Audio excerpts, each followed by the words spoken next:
नमस्कार दोस्तों, मैं अमित वर्मा अपने प्लेटफॉर्म पर आप सभी का स्वागत करता हूँ। दोस्तों, जैसा कि हमने पिछले वीडियो में आप लोगों को बताया था कि सिविल प्रोसीजर कोड जो है, सिविल प्रोसीजर कोड से हम शुरुआत करेंगे। आपके प्रीलिम्स की प्रिपरेशन, कैसे आपको प्रीलिम्स की प्रिपरेशन करना है। तो आज हम अपना पहला वीडियो जो है वो सिविल सिविल प्रोसीजर कोड पर प्रीलिम्स के पॉइंट ऑफ व्यू से लेकर के आए हैं। इस वीडियो में हम ये बताएंगे कि आपको सिविल प्रोसीजर कोड प्रीलिम्स के पॉइंट ऑफ व्यू से किस तरीके से पढ़ना है। और जैसा कि हम पहले वीडियो में अपना बता चुके हैं कि सिविल प्रोसीजर कोड जो है, सिविल प्रोसीजर कोड आपको मेंस के पॉइंट ऑफ व्यू से कैसे पढ़ना है और प्रीलिम्स के पॉइंट ऑफ व्यू से किस तरीके से पढ़ना है। तो उस वीडियो में जो चीजें हमने बताई, जो स्ट्रेटजी वगैरह के बारे में बात की, तो वो मेंस की स्ट्रेटजी थी। लेकिन जब हम प्रीलिम्स के पॉइंट ऑफ व्यू से पढ़ते हैं तो हम इंटरलिंक करके नहीं पढ़ेंगे, केवल उन पोर्शंस को इंटरलिंक करके पढ़ेंगे जहां पर प्रीलिम्स में भी उस तरीके के इंटरलिंकिंग वाले क्वेश्चंस वगैरह पूछे जाते हैं। बाकी जो हमारी क्लासेस रहेंगी वो हम सेक्शन वाइज और ऑर्डर वाइज पढ़ेंगे, जैसा कि हम मेंस की क्लास में बिल्कुल भी नहीं पढ़ते हैं।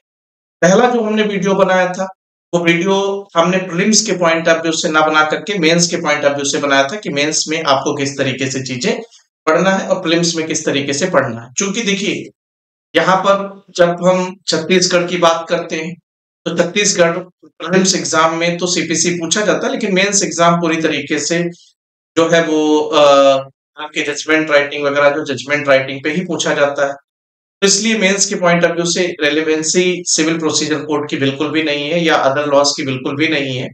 हम केवल और केवल जजमेंट राइटिंग जो है, जजमेंट राइटिंग पे ही फोकस करेंगे मेंस के पॉइंट ऑफ व्यू से। लेकिन इस वीडियो को बनाने का पर्पज ये था कि बहुत सारे बच्चे ये समझते हैं कि हमें ऊपर-ऊपर की चीजें बताई जा रही हैं, जहाँ पर डिटेल में और डीप में जानने की आवश्यकता है, जहाँ पर प्रीलिम्स के पॉइंट ऑफ व्यू से इंटरलिंकिंग के साथ में जानने की आवश्यकता है, हम वहां पर इंटरलिंकिंग के साथ में बताएंगे। जहाँ पर केवल और केवल आपको ऊपर-ऊपर के सेक्शंस के बारे में जानकारी होना चाहिए, वहां पर हम सेक्शन नंबर्स के बारे में आप लोगों को बताएंगे। तो बहुत ज्यादा डिले ना करते हुए हम अपने टॉपिक पे आते हैं और हम इसकी शुरुआत जो है वो सेक्शन 1 जो होगा, सेक्शन 1 से करेंगे। और उसके अलावा में जो इंट्रोडक्शन वाला पार्ट है, इसमें हम सीपीसी का इंट्रोडक्शन जो होगा, सीपीसी के इंट्रोडक्शन के बारे में बताएंगे। देखिए, जैसा कि आप लोगों को ये दिख रहा है, तो इस टाइप का जो क्वेश्चन है, इस टाइप का क्वेश्चन केवल और केवल प्रीलिम्स में पूछा जाता है कि सिविल प्रोसीजर कोड जो है, सिविल प्रोसीजर कोड का एक्ट नंबर क्या है। तो एक्ट नंबर ये 5 है। देख पा रहे हैं, एक्ट नंबर जो है, एक्ट नंबर इसका क्या है, 5 है। हम सेक्शन नंबर्स की बात करें तो सेक्शन नंबर्स इसमें कितने हैं, तो 158 सेक्शंस हैं। टोटल 51 ऑर्डर्स जो है, 51 ऑर्डर्स में इसको डिवाइड किया गया है। डेट ऑफ पब्लिकेशन देखिए क्या है, 21 मार्च 1908 को क्या किया गया था कि इसका पब्लिकेशन। और डेट ऑफ इन्फोर्समेंट ये अक्सर पूछा जाता है, तो डेट ऑफ इन्फोर्समेंट जो है वो 1 जनवरी 1999। ये प्रीलिम्स एग्जाम में कई सारे स्टेट जो है, कई सारे स्टेट में प्रीलिम्स में इसको पूछा जाता है कि सिविल प्रोसीजर कोड जो है, सिविल प्रोसीजर कोड कब एग्जिस्टेंस में आया, कब इसका इन्फोर्समेंट जो था, इन्फोर्समेंट कब हुआ। तो 1 जनवरी 1909 को सिविल प्रोसीजर कोड जो था, सिविल प्रोसीजर कोड को लागू किया। तो देखिए, हम जब सिविल सूट की बात करते हैं कि सिविल सूट में क्या-क्या चीजें रहेंगी, तो हम एलिमेंट ऑफ सिविल सूट की जब बात करते हैं, तो देखिए सबसे पहले क्या है कि जो सबसे मेन चीज है, वो मेन चीज क्या है, कॉज ऑफ एक्शन। तो दोस्तों, हम जान लेते हैं कि कॉज ऑफ एक्शन का मतलब देखिए क्या होता है कि जो हम पहले भी आप लोगों को बता चुके हैं कि लीगल राइट होना चाहिए। और लीगल राइट की जब हम बात करते हैं तो legal right does not mean procedural right. यहाँ पर लीगल राइट का मतलब ये है कि हमारा प्रोसीजरल राइट नहीं होना चाहिए। हम किसकी बात करें कि हमारे पास में जो अधिकार होना चाहिए वो कौन सा अधिकार होना चाहिए, सब्सटेंटिव राइट होना चाहिए। और उस सब्सटेंटिव राइट जो है, उस सब्सटेंटिव राइट का वायलेशन हुआ, ठीक, सब्सटेंटिव राइट होना चाहिए और सब्सटेंटिव राइट का वायलेशन हुआ। तो जब भी हमारे लीगल राइट का वायलेशन होगा, तो लीगल राइट का जैसे वायलेशन होगा तो वहीं पर कॉज ऑफ एक्शन जो है, कॉज ऑफ एक्शन अराइज हो जाएगा। किसी भी सिविल सूट या कोई भी प्रोसीडिंग हम जब भी कोर्ट में लाते हैं, तो सबसे आवश्यक और सबसे नेसेसरी जो चीज है वो होना चाहिए क्या, कॉज ऑफ एक्शन जो है, कॉज ऑफ एक्शन होना चाहिए। हम सिंपल टर्म्स में अगर हम बात करें कि कॉज ऑफ एक्शन को जो हम डिफाइन कर सकते हैं, वो डिफाइन किस तरीके से कर सकते हैं कि violation of legal right is cause of action. दूसरा देखिए, सब्जेक्ट मैटर की बात की गई कि सब्जेक्ट मैटर ऑफ सूट। देखिए, जब सब्जेक्ट मैटर की बात करते हैं, हम दूसरे एसेंशियल की बात करते हैं, तो सब्जेक्ट मैटर कोई प्रॉपर्टी वगैरह जो है, प्रॉपर्टी वगैरह भी हो सकती है। सब्जेक्ट मैटर की बात करें तो सब्जेक्ट मैटर में कोई राइट वगैरह भी हो सकता है। सब्जेक्ट मैटर की बात करें तो सब्जेक्ट मैटर प्रॉपर्टी जो है, प्रॉपर्टी पर यूज किया जाने वाला कोई अगर राइट है तो वो राइट वगैरह भी हो सकता है। अदर राइट्स जो होंगे, अदर राइट्स जिनका नेचर कैसा होना चाहिए, सिविल नेचर के होने चाहिए, तो अदर राइट्स जो होंगे, अदर राइट्स को भी हम क्लेम कर सकते हैं, वो हमारा क्या हो जाएगा, सब्जेक्ट मैटर हो जाएगा। तो दूसरा जो नेसेसरी या दूसरा जो सूट का एसेंशियल है, वो सूट का एसेंशियल क्या है, सब्जेक्ट मैटर। तीसरा हम बात करते हैं मैटर्स इन इशू। देखिए, मैटर्स इन इशू की जब बात करते हैं तो आप लोग जब इंडियन एविडेंस एक्ट या भारतीय साक्ष्य अधिनियम पढ़ते हैं, तो भारतीय साक्ष्य अधिनियम में जो फैक्ट इन इशू होता है, वही चीज यहाँ पर हम किस रूप में देखेंगे, तो वही चीज यहाँ पर मैटर इन इशू जो होगा, मैटर इन इशू मतलब विवादक होना चाहिए। जब तक विवादक नहीं होगा तब तक भी क्या होगा कि कोई सिविल सूट जो है, सिविल सूट इंस्टीट्यूट नहीं की जा सकती। तो एक कॉज ऑफ एक्शन जो है, एक कॉज ऑफ एक्शन किसी भी सूट में अगर है, तो हो सकता है कि वहां पर मैटर इन इश्यूज की हम बात करें तो उससे रिलेटेड कई सारे मैटर इन इश्यूज जो है, मैटर इन इश्यूज वहां हो। मैटर इन इश्यूज तीसरा पॉइंट होना चाहिए।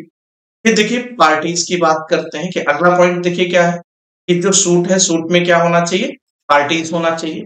और पार्टीज के कॉन्टेक्स्ट में जो हम लोग अलग से प्रोविजन पढ़ेंगे, उसके लिए हम लोग पढ़ेंगे ऑर्डर 1 देखेंगे।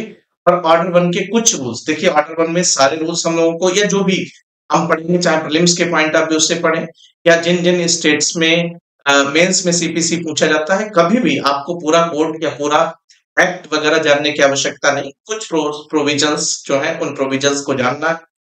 प्रीलिम्स के पॉइंट ऑफ व्यू से ज्यादा प्रोविजंस को जानना है। तो हम लोग पढ़ेंगे ऑर्डर 1 किसके कॉन्टेक्स्ट में, पार्टीज के कॉन्टेक्स्ट में। उसके बाद में टाइटल। देखिए, हर सूट में हो सकता है कि हम बात करें कि सब्जेक्ट मैटर जो है, सब्जेक्ट मैटर सेम हो सकता है कि सूट की जो पार्टीज हैं, पार्टीज सेम हो, लेकिन सब्जेक्ट मैटर सेम है, पार्टीज सेम है। और टाइटल जो है, टाइटल अगर सूट में बदल जाता है तो वहां पर हम इसकी इंपॉर्टेंस को देखेंगे, रेस जुडिकेटा। तो रेस जुडिकेटा का प्रिंसिपल जो होगा, रेस जुडिकेटा का प्रिंसिपल अप्लीकेबल नहीं होगा। टाइटल क्या होता है, टाइटल का मतलब हक। इस हक से कोई भी पर्सन जो है वो कोर्ट में सूट लेकर के आता है, उसी को हम क्या कह देते हैं, टाइटल कह देते हैं। तो जैसे एग्जांपल के तौर पर ए पर्सन बी पर्सन के अगेंस्ट अगर कोई सूट फाइल करता है, मान लीजिए ये कोई घर, ठीक है। अब ये घर है और इस घर के कॉन्टेक्स्ट में ए ने बी पर्सन के अगेंस्ट कोई सूट जो थी, सूट को फाइल किया। तो सूट को फाइल किया, ए कह रहा है मैं घर का ओनर हूं, और बी पर्सन कह रहा है कि मैं घर का ओनर हूं। तो यहाँ पर आप समझिएगा कि जो सूट इंस्टीट्यूट की जा रही, इसमें टाइटल जो है, टाइटल क्या हो गया, ओनरशिप हो गया। लेकिन ए पार्टी है, बी पार्टी है, घर भी वही है, लेकिन बी कह रहा है कि इस घर में मुझे रहने का अधिकार है, मैंने इसमें रेंट वगैरह पे किया है। और ए पर्सन कह रहा है कि इसने कोई रेंट वगैरह पे नहीं किया, इसलिए इसको घर का पोजीशन का कोई राइट नहीं है। तो देखिए, पार्टी ए है, पार्टी बी है, सब्जेक्ट मैटर घर है, लेकिन यहाँ पर टाइटल जो है, टाइटल बदल गया। और वो पहले वाले सूट में हमने टाइटल की बात की तो उसमें ओनरशिप थी, और यहाँ पर टाइटल जो है, टाइटल क्या हो गया, लैंडलॉर्ड हो गया। इस तरीके से जब हम टाइटल की बात करते हैं, तो टाइटल अगर बदल जाता है तो दूसरी सूट जो होगी, दूसरी सूट इंस्टीट्यूट की जा सकती है, जहां पर पार्टीज भी सेम हो, सब्जेक्ट मैटर भी सेम हो, तब भी दूसरी सूट जो होगी, दूसरी सूट को अलाउ किया जा सकता है। कानून कहता है कि दूसरी सूट इंस्टीट्यूट की जा सकती है। तो यहाँ पर देखिए, रिलीफ। रिलीफ का मतलब जो भी हम कोर्ट जो है, कोर्ट से कोर्ट में जाकर के क्लेम कर रहे होते हैं, या हम किसी प्रकार का कोई दावा कर रहे होते हैं कोर्ट में जाकर के कि हमें ये रिलीफ जो है, ये रिलीफ कोर्ट से प्रोवाइड किया जाए। तो देखिए, दो टर्म हम लोग देखते हैं, एक टर्म होता है रेमेडी और दूसरा टर्म होता है रिलीफ। रिलीफ हमेशा हम सिविल प्रोसीजर कोर्ट में जब भी सूट इंस्टीट्यूट करते हैं तो हम रेमेडी की मांग नहीं करते हैं। रेमेडी तो हमें सब्सटेंटिव लॉ में प्रोवाइड की गई है। उस रेमेडी के ही कॉन्टेक्स्ट में हम रिलीफ जो होता है, रिलीफ का क्लेम करते हैं। कोर्ट से हम अनुतोष जो होता है, अनुतोष का दावा करते हैं। उपचार का दावा जो का उपचार का दावा कोर्ट से नहीं करते हैं। तो रिलीफ जो होता है, रिलीफ और रेमेडी में अंतर क्या होता है कि रिलीफ जो होता है, रिलीफ कोर्ट के द्वारा प्रोवाइड किया जाता है जब पार्टी रिलीफ का क्लेम करती है। और जब हम रेमेडी की बात करते हैं तो रेमेडी का मतलब देखिए क्या होगा कि रेमेडी जो होती है, रेमेडी सब्सटेंटिव लॉ में प्रोवाइडेड रहते हैं। फॉर एग्जाम्पल हम कॉन्ट्रैक्ट एक्ट की बात करते हैं तो कॉन्ट्रैक्ट एक्ट में ब्रीच ऑफ कॉन्ट्रैक्ट की जो रेमेडी दी गई है वो कॉम्पनसेशन दी गई है। हम टॉर्ट की बात करते हैं तो टॉर्ट में किसी भी मेरे लीगल राइट का अगर वायलेशन होता है, सब्सटेंटिव राइट का वायलेशन होता है, तो उस केस में हमें रेमेडी के तौर पर देखिए क्या मिलता है, डैमेजेस वगैरह मिलते हैं। तो इस तरीके से रेमेडी जो थी वो सब्सटेंटिव लॉ में प्रोवाइड की जाती है। कोर्ट जो हमें देता है वो जो कुछ भी देता है वो हमें रिलीफ प्रोवाइड करता है। ठीक है, तो इतनी चीजें जो है ये एक सूट में होना चाहिए। देखिए हम प्रियम्बल की बात करते हैं तो प्रियम्बल की जो लाइन है ये याद कर लीजिएगा।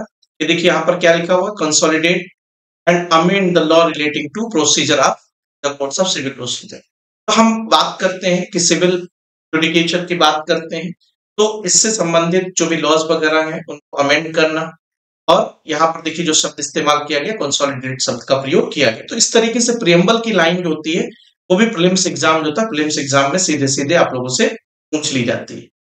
सेक्शन 1 जो है, सेक्शन 1 से क्वेश्चन पूछे जाने के चांसेस ज्यादा है। ये प्रीलिम्स में पूछा जाता है, जहां जहां मेंस में भी सीपीसी पूछा जाता है तो सेक्शन 1 से कभी भी मेंस में क्वेश्चन आपसे नहीं पूछा जाएगा। देखिए सेक्शन 1 में जब हम आते हैं तो पहला यहाँ पर देखिए क्या बात की गई कि जो इसका टाइटल होगा वो टाइटल क्या होगा। तो जब हम टाइटल की बात करते हैं तो सिविल प्रोसीजर कोड जो का सिविल प्रोसीजर कोड इसका टाइटल है। फिर बात करते हैं कि ये कब फोर्स में आया, तो ये बहुत जरूरी है, डेट पूछ ली जाती है। तो 1 जनवरी 1909 जो है, 1909 को सिविल प्रोसीजर कोड को लागू किया गया, ये डेट ऑफ इन्फोर्समेंट है। फिर देखिए थर्ड जो पॉइंट है कि इसका जो जो विस्तार होगा वो विस्तार कहां तक होगा, तो जो टर्म लिखा हुआ it extend to the whole of India. तो जो ये एक्सेप्ट लिखा हुआ था, एक्सेप्ट के बाद में आप लोग देखते हैं कि स्टेट ऑफ नागालैंड एंड जो ट्राइबल एरियाज वगैरह जो है ये टर्म लिखा हुआ है। और इससे पहले जम्मू एंड कश्मीर जो था, जम्मू एंड कश्मीर भी हुआ करता था। लेकिन 2009 में Jammu and Kashmir reorganisation act आया और Jammu and Kashmir reorganisation act से state of Jammu and except state of Jammu and Kashmir जो हुआ करता था उसको ओमिट कर दिया गया। और उसको ओमिट करके हम अगर बात करें कि अब whole territory of India applicable होगा, लेकिन कहां पर एप्लीकेबल नहीं होगा, नागालैंड में एप्लीकेबल नहीं होगा, और जो भी जनजातीय क्षेत्र हैं उन जनजातीय क्षेत्रों पर भी एप्लीकेबल नहीं होगा, जम्मू एंड कश्मीर पर एप्लीकेबल होगा। अब देखिए ये जो एक्ट नंबर है इसका एक्ट भी पूछ सकते हैं, तो 34th एक्ट नंबर है 2019। और सेक्शन नंबर जो है, सेक्शन नंबर कौन सा है, तो 95 सेक्शन नंबर है। शेड्यूल की अगर हम बात करें 5th शेड्यूल है, जिसके बारे में यहाँ पर प्रोविजन जो है प्रोविजन किया गया, सिविल प्रोसीजर कोड के बारे में बात की गई कि सिविल प्रोसीजर कोड का एप्लीकेशन जो होगा वो जम्मू एंड कश्मीर पर भी होगा। तो ये जो चीजें हैं कि एक्ट नंबर हो गया, हम बात करें, हाँ एक चीज छूट गई यहाँ पर कि इस एक्ट का जो डेट ऑफ एनफोर्समेंट था, वो डेट ऑफ एनफोर्समेंट क्या था, 31 अक्टूबर 2019 जो था, 2019 को ये एक्ट जो था Jammu and Kashmir reorganisation act ये लागू हुआ था। ये डेट जो है, ये डेट भी अक्सर एग्जाम जो है एग्जाम पूछ ली जाती है। अब हम आगे देखिए बात करते हैं, ये देख लेना आप लोग, ये जो प्रोविजन दिया गया शॉर्ट टाइटल में जो बात की गई है, ये देखिए सेक्शन 2 मोस्ट इंपॉर्टेंट, ये है डेफिनेशन क्लॉज। और यहाँ पर जो क्वेश्चंस वगैरह हैं वो क्वेश्चंस वगैरह काफी पूछे जाते हैं। डिग्री की डेफिनेशन मेंस में भी पूछी जाती है और प्रीलिम्स एग्जाम में भी पूछी जाती है। तो देखिए सबसे पहले इसमें देखिए आपसे बहुत डिटेल में क्वेश्चन नहीं पूछा जाएगा, बहुत सीधा और सिंपल सा क्वेश्चन ये बन सकता है कि सेक्शन 2 सबसेक्शन 1 जो है उसमें किसको डिफाइन किया, कोर्ट की बात की गई और court includes rules. Section 2 subsection 2 ये मोस्ट इंपॉर्टेंट, ये प्रीलिम्स में पूछे जाने के चांसेस बहुत ज्यादा हैं। इस सेक्शन 2 सबसेक्शन 2 जो है इसमें किसकी बात की गई, तो ये जो डिक्री है डिक्री को डिफाइन करता है सेक्शन 2 सबसेक्शन 2। और यहाँ पर देखिए जो बात की गई है कि डिक्री की जो डेफिनेशन दी गई है वो डेफिनेशन देखिए किस तरीके से लिखा हुआ है। ये लिखा हुआ है फॉर्मल, क्या टर्म इस्तेमाल किया गया, formal expression of an adjudication.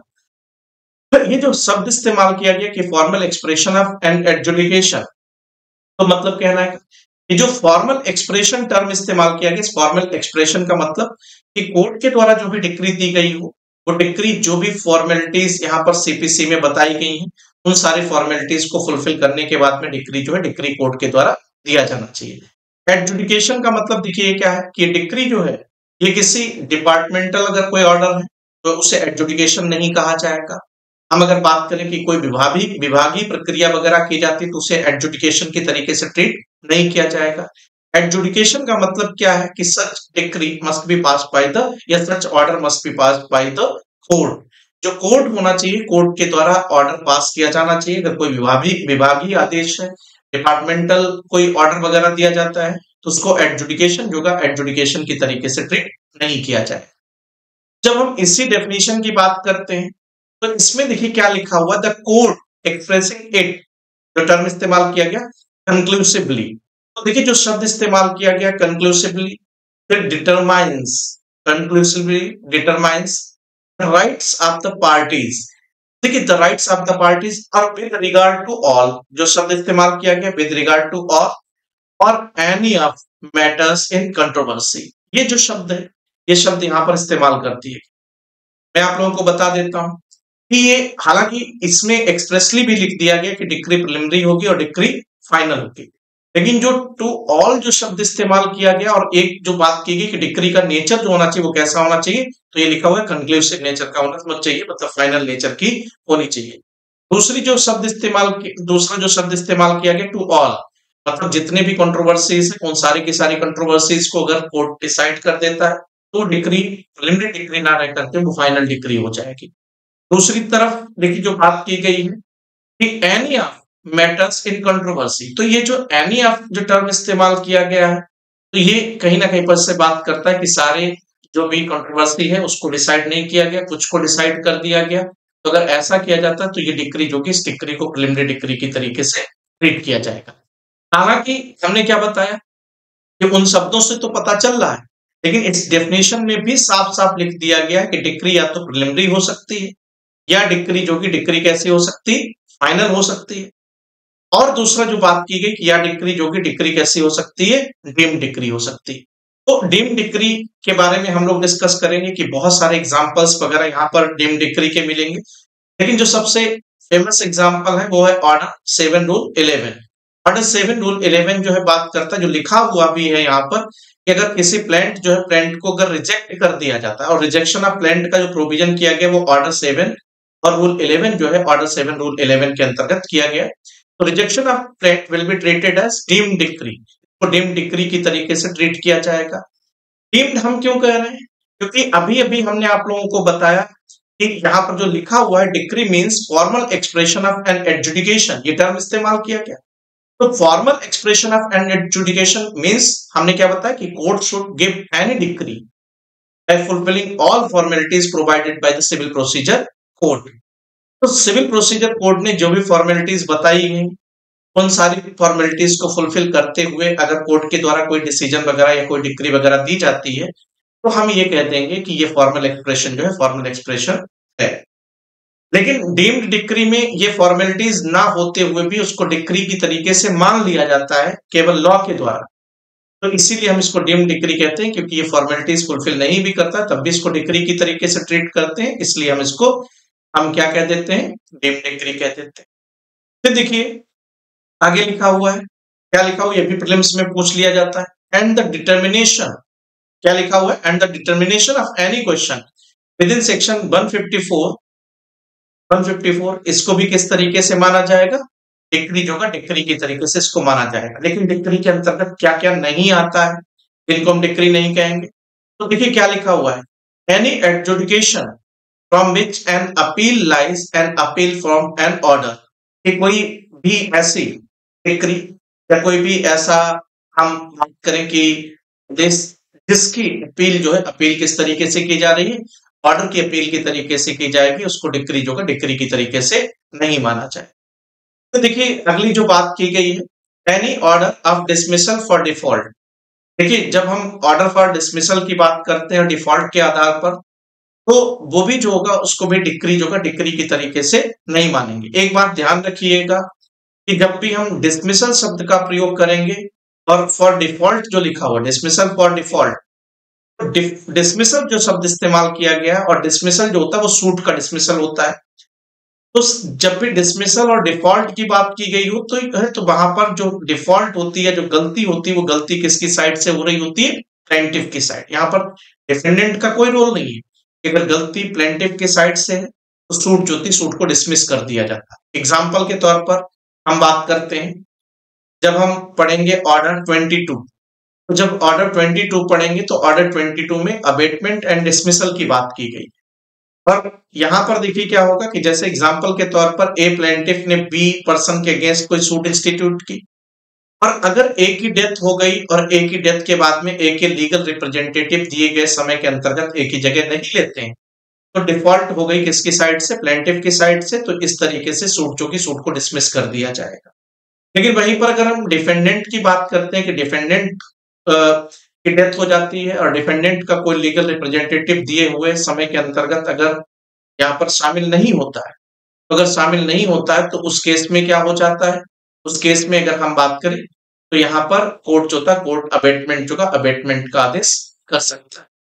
Abetment का जो आदेश होगा वो आदेश किसके अगेंस्ट होगा? प्लेंटिफ डिफेंडेंट के अगेंस्ट होगा। और हम जब बात करते हैं किसकी क्या बोलते हैं डिसमिसल की, तो वो ऑर्डर जो होगा वो ऑर्डर किसके अगेंस्ट होगा? प्लेंटिफ जो होगा प्लेंटिफ के अगेंस्ट होगा। दूसरी बात देखिए, यहाँ पर हम देखते हैं कि जब हम इस प्रोविजन को पढ़ते हैं तो इस प्रोविजन को देख करके तो हमें डिक्री जो है, डिक्री दो ही तरीके से पता चलती है। एक डिक्री डीम डिक्री हो, तीन तरीके की डिक्री हमें पता चलती है। एक डिक्री जो है प्रिलिमिनरी डिक्री हो गई, दूसरी फाइनल डिक्री हो गई, तीसरी हम अगर बात करें तो डीम डिक्री हो गई। इसके अलावा में भी डिक्री होती है, जिस डिक्री को हम कह सकते हैं कॉन्टिजेंट डिक्री। अगली डिक्री जो होती है वो क्रॉस डिक्री। तो कॉन्टिजेंट डिक्री और क्रॉस डिक्री का भी प्रोविजन जो होगा, प्रोविजन हम लोग पढ़ेंगे। क्रॉस डिक्री के कॉन्टेक्स्ट में हम तब पढ़ेंगे जब हम ऑर्डर 21 रूल 18 को देखेंगे, तो हम क्रॉस डिक्री पढ़ेंगे। कॉन्टिजेंट डिक्री तब हम पढ़ेंगे जब हम ऑर्डर 46 पढ़ेंगे। ऑर्डर 46 जो होगा, ऑर्डर 46 में कॉन्टिजेंट डिक्री जो होगा, कॉन्टिजेंट डिक्री के प्रोविजन को हम लोग पढ़ेंगे। ठीक है, फिर उसके बाद में डिक्री होल्डर की बात की गई है कि डिक्री होल्डर जो होगा, डिक्री होल्डर किसको कहेंगे? तो एक बात ध्यान रखिएगा कि जब हम डिक्री होल्डर की बात करते हैं तो डिक्री होल्डर का मतलब ऐसा पर्सन जिसके फेवर में कोर्ट के द्वारा डिक्री दी जाती है, वो पर्सन जो था वो पर्सन डिक्री होल्डर कहलाता है। तो सेक्शन 2 सबसेक्शन 3 में डिक्री होल्डर जो है, डिक्री होल्डर की परिभाषा दी गई, डेफिनेशन दी गई। और देखिए डिक्री होल्डर के बारे में देखिए क्या बात की गई। Means any person in whose favour a decree has been passed और an order capable of execution has been made. तो देखिए, हम जब डिक्री होल्डर की बात करेंगे तो जिस पर्सन जो है, जिस पर्सन के फेवर में कोई डिक्री वगैरह आ जाती है, तो जिसके फेवर में कोई डिक्री वगैरह आ जाती है तो ऐसा पर्सन जो है उस पर्सन को डिक्री होल्डर कहते हैं। और मैं आप लोगों को बता देता हूँ कि प्रीलिम्स के पॉइंट ऑफ व्यू से केवल इतना भी क्वेश्चन पूछा जा सकता है आपसे कि सेक्शन डिक्री होल्डर जो है, डिक्री होल्डर की डेफिनेशन कहाँ पर दी गई है। तो डिक्री होल्डर की डेफिनेशन कहाँ पर दी गई है? तो बहुत सिंपल सा और नॉर्मल क्वेश्चन आपसे ये भी पूछा जा सकता है कि सेक्शन 2 सबसेक्शन 3 जो है, सबसेक्शन 3 में डिक्री होल्डर की परिभाषा जो है, डिक्री होल्डर की परिभाषा दी गई। फिर इधर ये बहुत कम पूछा गया है, कभी-कभी पूछा गया है, तो ध्यान रखिएगा, बहुत डिटेल में भी इसको पढ़ने की जरूरत नहीं। 2-4 में डिस्ट्रिक्ट जो है, डिस्ट्रिक्ट की डेफिनेशन है, डिस्ट्रिक्ट की डेफिनेशन दी गई है। फिर उसके बाद में सेक्शन 2 सबसेक्शन 5 जो है, ये अक्सर एग्जाम में पूछा गया है और इसको प्रीलिम्स एग्जाम जो है, प्रीलिम्स एग्जाम में पूछा जाता भी है कई सारे स्टेट्स में। फॉरेन कोर्ट, तो फॉरेन कोर्ट और इसकी इंपॉर्टेंस को भी हम लोग देखेंगे, पढ़ेंगे सेक्शन 13 सेक्शन 14 के प्रोविजंस को, तो वहां पर भी देखेंगे।